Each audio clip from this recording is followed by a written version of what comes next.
Hello नमस्कार दोस्तों, स्वागत है आपका आज के मुख्य समाचारों में। यहाँ आपको देखने को मिलेगी सुबह से शाम तक की ताज़ा खबरें, ब्रेकिंग न्यूज़ अपडेट के रूप में। तो दोस्तों, वीडियो को शुरू करने से पहले आपसे एक छोटी सी रिक्वेस्ट है, अगर आपने हमारे यूट्यूब चैनल को सब्सक्राइब नहीं किया है तो सब्सक्राइब जरूर कीजिएगा। तो चलो दोस्तों, शुरू करते हैं आज के पहले मुख्य समाचार। बीबीसी पर लगातार दूसरे दिन IT का सर्वे जारी। स्टाफ ने कहा, हर सवाल का जवाब ईमानदारी से दे, अमेरिका का कुछ भी कहने से इनकार। तो दोस्तों, बीबीसी के दिल्ली और मुंबई ऑफिस पर आयकर विभाग की टीम का सर्वे दूसरे दिन भी जारी है। और दोस्तों, सूत्रों के मुताबिक IT अधिकारी 2012 से अब तक के अकाउंट्स की डिटेल पता कर रहे हैं। वहीं दोस्तों, IT अधिकारियों ने फाइनेंस डिपार्टमेंट के स्टाफ के मोबाइल, लैपटॉप, डेस्कटॉप भी जब्त कर लिए हैं। वहीं दोस्तों, सर्वे के दौरान IT के अधिकारियों और बीबीसी इंडिया के संपादकों के बीच बहस भी हुई है। और दोस्तों, उधर बीबीसी ने अपने स्टाफ को मेल कर सहयोग करने को कहा है और इसमें कहा गया है कि वे हर सवाल का जवाब ईमानदारी से दे। तो दोस्तों, आपको जानकारी के लिए बता दें कि आयकर विभाग के अधिकारियों ने बीबीसी पर इंटरनेशनल टैक्स में गड़बड़ी का आरोप लगाया है और दोस्तों, कई घंटों से अफसर लैपटॉप डॉक्यूमेंट्स की छानबीन कर रहे हैं। इसी के साथ दोस्तों, चलते हैं आज के अगले मुख्य समाचार की ओर। दिल्ली में श्रद्धा वालकर जैसा मर्डर, लिव इन पार्टनर की हत्या कर शव को फ्रीज में छिपाया, आरोपी गिरफ्तार। तो दोस्तों, दिल्ली के महरौली में हुए श्रद्धा वालकर मर्डर केस की तहत एक और युवती की हत्या का मामला सामने आया है। तो दोस्तों, राजधानी के बाबा हरिदास नगर थाना क्षेत्र में 10 फरवरी को एक युवक ने अपनी लिव इन पार्टनर की हत्या कर दी। इसके बाद दोस्तों, शव को फ्रीज में छिपा दिया और दोस्तों, वह बॉडी को ठिकाने लगा पाता इससे पहले ही किसी ने पुलिस को खबर कर दी। वही दोस्तों, आरोपी को गिरफ्तार कर लिया गया है। तो दोस्तों, जानकारी के लिए आपको बता दें कि 10 फरवरी को साहिल ने ISBT के पास कार में मोबाइल केबल से निक्की का गला घोंटकर हत्या कर दी। इसके बाद दोस्तों, लाश को कार में लेकर घूमता रहा और फिर मित्राव गांव के बाहरी इलाके में बने अपने ढाबे के फ्रीज में छिपा दिया। तो दोस्तों, पुलिस को किसी ने ढाबे पर लाश छिपाए जाने की सूचना कर दी और तब इसका खुलासा हुआ। वही दोस्तों, साहिल ने 10 फरवरी को ही दूसरी लड़की से शादी भी कर ली। इसी के साथ दोस्तों, चलते हैं आज के अगले मुख्य समाचार की ओर। कोयम्बटूर ब्लास्ट केस में 3 राज्यों में NIA की छापेमारी, तमिलनाडु, कर्नाटक और केरल के 60 ठिकानों पर रेड, ISIS का मिला कनेक्शन।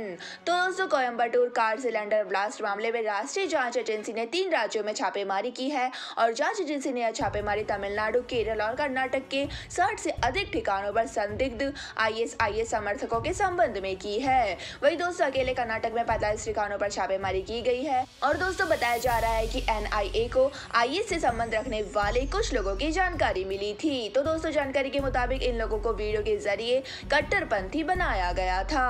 और दोस्तों, आपको बता दें कि कोयम्बटूर कार धमाके की तार ISIS के कनेक्शन मिले थे और जांच के दौरान NIA ने बताया था कि पकड़े गए आरोपियों से 109 वस्तुएं बरामद की गई है और इसमें इस्लामिक विचारधारा से जुड़े नोटबुक भी शामिल थे। इसी के साथ दोस्तों, चलते हैं आज के अगले मुख्य समाचार की ओर। नताशा हार्दिक ने डांस करते हुए ली ग्रैंड एंट्री, हाथ थामकर झूमते आए नजर।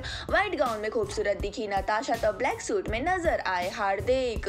तो दोस्तों, नताशा स्टैनकोविक और क्रिकेटर हार्दिक पांड्या ने वैलेंटाइन डे के मौके पर क्रिश्चियन रीति रिवाज से शादी कर ली है और वही दोस्तों, कपल ने 7 फेरे भी ले लिए हैं। तो दोस्तों, शादी के सभी फंक्शन उदयपुर के उदय सागर झील के बीच बने 5 स्टार होटल रेफल्स में हो रहे हैं। वही दोस्तों, आज शादी के बाद कपल ने अपनी वेडिंग की पहली फोटो सोशल मीडिया पर शेयर की है। इसी बीच दोस्तों, हाल ही शादी का एक वीडियो भी सामने आया है जिसमें नताशा और हार्दिक डांस करते हुए एंट्री कर रहे हैं। तो दोस्तों, जानकारी के लिए आपको बता दें कि सोर्सेस की माने तो नताशा और हार्दिक ने कोर्ट मैरिज की थी और जिसमें महज परिवार वाले ही शामिल थे। और दोस्तों, ऐसे में अब कपल राजस्थान में दोबारा शाही अंदाज में शादी करेगा। वही दोस्तों, हिंदुस्तान टाइम्स की रिपोर्ट के मुताबिक हार्दिक और नताशा के करीबी ने बताया है कि कोरोना काल के दौरान 31 मई को नताशा हार्दिक ने अपने पेरेंट्स बनने की अनाउंसमेंट की थी और जुलाई 30 को कपल ने बेटे अगस्त्या को जन्म दिया था और ऐसे में अब दोनों ग्रैंड वेडिंग करना चाहते हैं। इसी के साथ दोस्तों, चलते हैं आज के अगले मुख्य समाचार की ओर। अडानी ग्रुप के 4 शेयरों में 5% तक की गिरावट, फ्लैगशिप कंपनी एंटरप्राइजेस का स्टॉक रिजल्ट के बाद 2% चढ़ा, सेंसेक्स 200 अंक लुढ़का। तो दोस्तों, ग्लोबल मार्केट में बिकवाली के चलते भारतीय शेयर बाजार में हफ्ते के तीसरे कारोबारी दिन यानी दोस्तों बुधवार को भी गिरावट देखने को मिल रही है। तो दोस्तों, सेंसेक्स करीब 200 अंकों की गिरावट के साथ 60,800 के करीब कारोबार कर रहा है। वही दोस्तों, निफ्टी करीब 50 अंकों की गिरावट है और यह 17,880 के नीचे कारोबार कर रहा है। तो दोस्तों, सेंसेक्स के के 30 शहरों में से 22 शहरों में गिरावट और 8 शहरों में तेजी है। तो दोस्तों आपको बता दें कि सेंसेक्स पर बढ़ने वाले टॉप 5 शहरों की बात करें तो रिलायंस, टाटा स्टील, मारुति, M&M और टेक महिंद्रा में तेजी है। वही गिरावट वाले शहरों में ITC, हिंदुस्तान यूनिलीवर, LT सन फार्मा और HDFC है। वही दोस्तों NSE पर ऑटो, मीडिया, मेटल और रियल्टी सेक्टर में तेजी है और बैंक, FMCG, IT, फार्मा में गिरावट है। इसी के साथ दोस्तों चलते हैं आज के अगले मुख्य समाचार की ओर। एयर इंडिया की चेतावनी, इमेज खराब ना करे कर्मचारी, ऐसा हुआ तो एक्शन होगा। सिक्योरिटी चेक में पायलट से 2 आईफोन मिलने की बात सख्ती। तो दोस्तों टाटा ग्रुप की एयरलाइन कंपनी एयर इंडिया ने सोमवार को अपने क्रू मेंबर से कहा है कि काम के दौरान हमें एथिक्स का ध्यान रखना जरूरी है और साथ ही चेतावनी भी दी है कि यदि कोई ऐसा काम जो काम टाटा ग्रुप के कोड ऑफ कंडक्ट के खिलाफ हो और इमेज खराब करने वाला हो तो तत्काल डिसिप्लिनरी एक्शन होगा। वही दोस्तों एयरलाइंस ने यह निर्देश हाल ही में दिल्ली एयरपोर्ट पर सिक्योरिटी चेक के दौरान पायलट के पास से 2 आईफोन 14 मिलने के बाद जारी किए हैं। तो दोस्तों आईफोन 14 पर पायलट के कस्टम ने 2.5 लाख रुपए कस्टम ड्यूटी वसूली थी। तो दोस्तों फिलहाल इस विषय पर एयर इंडिया की ओर से कोई स्टेटमेंट जारी नहीं किया गया है। इसी के साथ दोस्तों चलते हैं आज के अगले मुख्य समाचार की ओर। जासूसी ही कर रहा था चीनी बलून, यूएस ने कहा मलबे से अहम सेंसर बरामद, ऑस्ट्रेलिया ने चीनी CCTV हटाए तो बीजिंग ने धमकाया। तो दोस्तों आखिरकार यह तय हो ही गया है कि 5 फरवरी को अमेरिका ने अपने हवाई क्षेत्र में जो चीनी बैलून मार गिराया था वो जासूसी ही कर रहा था। तो दोस्तों अमेरिका ने इसकी पुष्टि कर दी है और यूएस मिलिट्री ने मंगलवार को एक बयान में कहा है कि बैलून के मलबे को रिकवर करने के बाद उसकी जांच की गई है और दोस्तों इसमें साफ हो गया है कि यह सिविलियन नहीं बल्कि स्पाई बैलून था। तो दोस्तों चीनी की हरकतों के मामले में एक और अहम डेवलपमेंट हुआ है और ऑस्ट्रेलिया ने अपने तमाम मंत्रालयों और अहम ठिकानों पर लगी चीनी CCTV कैमरे हटा दिए थे और अब चीन ने उसे अंजाम भुगतने की धमकी दी है। इसी के साथ दोस्तों चलते हैं आज के अगले मुख्य समाचार की ओर। महाठग सुकेश ने जैकलिन को विश किया वैलेंटाइन डे, नोरा को बताया गोल्ड डिगर, कहा उसकी बात मत करो। तो दोस्तों महाठग सुकेश चंद्रशेखर ने मंगलवार को पेशी के लिए कोर्ट जाते हुए जैकलिन फर्नांडिस को वैलेंटाइन डे पर विश किया और इस दौरान उसने नोरा फतेही को गोल्ड डिगर कहा और सुकेश बोला कि मैं नोरा के बारे में बात नहीं करना चाहता, वो अभी 200 करोड़ रुपए के मनी लॉन्ड्रिंग केस में तिहाड़ जेल में बंद है।